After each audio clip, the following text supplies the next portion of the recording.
Bismillahirrahmanirrahim. Assalamualaikum warahmatullahi wabarakatuh. Baik, kita ketemu lagi dalam mata kuliah personal development ya. Penambahan bekal dan wawasan ya, kuliah online ya, untuk memperkuat pemahaman kita tentang praktek pelatihan undergogi khususnya. Dan kali ini kita akan bahas subbab komunikasi apresiatif untuk pelatihan. Oke. Ya, kita lanjutkan. Kenapa perlu ada materi ini? Karena pada prinsipnya proses pelatihan adalah proses komunikasi ya. Khususnya adalah komunikasi dua arah ya. Yang dibahas kali ini tentunya adalah komunikasi yang dilakukan oleh fasilitator. Ingat, dalam satu pelatihan fasilitator bertindak langsung dalam 4 peran, yaitu narasumber, motivator, dinamisator, dan fasilitator itu sendiri. Sehingga proses komunikasi yang diberikan atau yang akan dipraktekkan perlu sangat diperhatikan. Nah, berikut pandangan umum ya. Pandangan umum ya, artinya belum tentu 100% sama dalam berbagai literatur ya. Tapi pandangan umumnya, ketika bahasanya trainer atau instruktur, itu dianggap orang yang serba tahu, cenderung satu arah, cenderung menggurui. Maka kita menggunakan istilah yang kedua, yaitu fasilitator ya. Dimana asumsinya adalah seluruh yang ada di ruangan adalah warga belajar, komunikasinya dua arah, dan saling belajar serta saling memfasilitasi pengalaman. Karena kita seperti ini, seperti dimensi yang kedua ini, maka tentunya dibutuhkan proses komunikasi khusus. Nah, ini dia ya. Kalau kita perhatikan kedua gambar ini adalah ketika komunikasi cenderung satu arah ya, terus menerus diberikan ya. Tentu lama-lama tidak bisa tertampung, tumpah.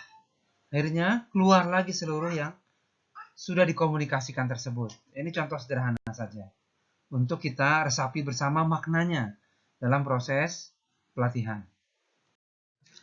Oke, mari kita ingat bahwa fasilitator bertindak seperti bartender, mencampurkan orang yang ahli kopi, ahli gula, ahli creamer, ahli susu untuk kemudian dinikmati bersama seluruh warga belajar. Hal ini membutuhkan jenis komunikasi yang berbeda daripada sekedar instruksional, daripada sekedar doktrin, daripada sekedar satu arah gitu ya.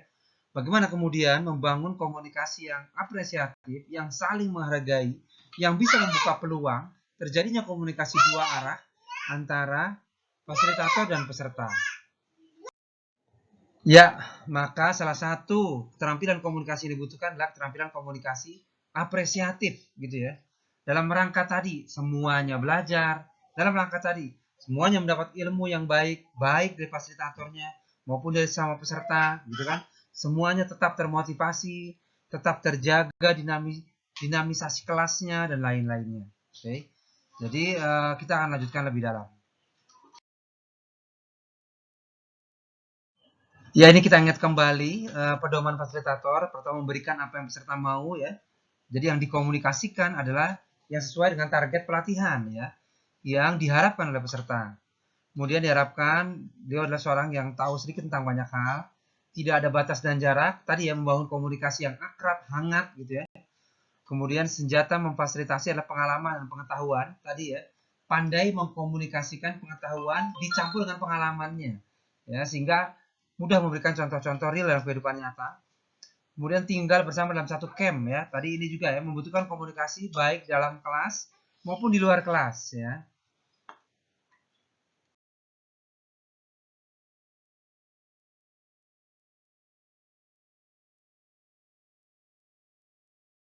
Ya, selanjutnya diperhatikan juga keseimbangan antara pengetahuan fasilitator, materi dan metode gitu ya. Jadi ini juga membutuhkan keterampilan khusus gitu ya. Materi-materi tertentu dikomunikasikan dengan cara apa? Metode-metode tertentu dikomunikasikan dengan cara apa ya? Tentunya ini membutuhkan pendalaman dari materi dan metode itu sendiri dan juga pengalaman ya. Namun itu semua bukan tidak bisa dibangun ya. Justru kita perlu selalu membuat perencanaan yang matang sehingga kita terbayang bagaimana nanti mengkomunikasikannya. Kemudian mengakui kalau kita memang tidak menguasai sesuatu. Jika ada pertanyaan kita tidak mampu menjawabnya, maka tidak bisa asal menjawab ya.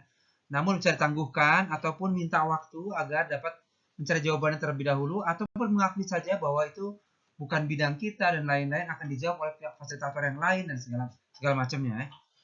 Dan bukan guru silat ya, kita mengkomunikasikan segala yang kita tahu, tidak menyimpan rahasia-rahasia, gitu ya.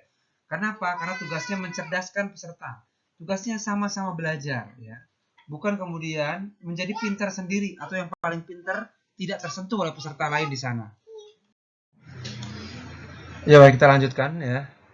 Jadi kita melanjutkan sambil menghayati peran kita sebagai narasumber, fasilitator, motivator, dan dinamisator pada pelatihan andragogi. Oke baik, jadi komunikasi apresiatif didasari dari berpikir apresiatif ya. Berpikir apresiatif ibarat memandang dunia dengan kacamata baru. Jika kita biasanya terbiasa melihat kesalahan, baik yang dibuat oleh individu maupun kelompok, maka dengan menggunakan kacamata apresiatif ini, kita diajak untuk melihat sisi keindahan dan potensi dari dunia yang kita tinggali sehari-hari. Demikian juga ketika sedang melaksanakan pelatihan. Kita melihat potensi yang ada, potensi peserta, potensi dinamika diskusi, ya, potensi adanya brainstorming, ya, potensi adanya perbedaan pendapat yang saling menguatkan, yang saling mencerdaskan di antara peserta. Itu yang coba kita resapi dari awal. Ya, dan berpikir apresiatif mengajak kita selalu belajar menghargai setiap hal yang terbaik pada diri sendiri maupun orang lain. Maka demikianlah juga berkomunikasi apresiatif. Artinya, semua ini dipersiapkan dulu ya.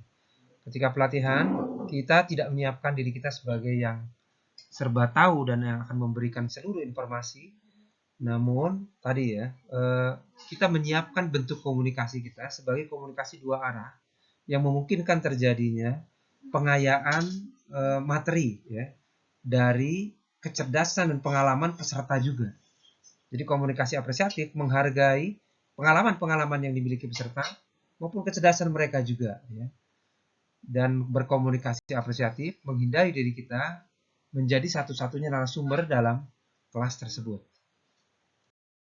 Oke, jadi memfasilitasi pelatihan itu berangkat dari asumsi bahwa setiap peserta pelatihan di sebagian besar waktunya ingin berbuat yang terbaik. Percayalah mereka di sebagian besar waktu mereka dalam mengikuti pelatihan ingin berbuat yang terbaik sebenarnya. Dan butuh keikhlasan untuk berkomunikasi dua arah. Ya. Kadang mungkin kita lagi ngomong dipotong, sehingga harus diskusi dan lain-lain. Butuh keikhlasan untuk menyampaikan seluruh wawasan yang kita ketahui, dan juga butuh tanggung jawab untuk menjawab tidak tahu ketika memang ada pertanyaan yang belum dapat dijawab. Ya. Sisanya, komunikasilah apresiatif, bawa seluruh warga belajar menjadi warga yang sama-sama belajar selama pelatihan berlangsung.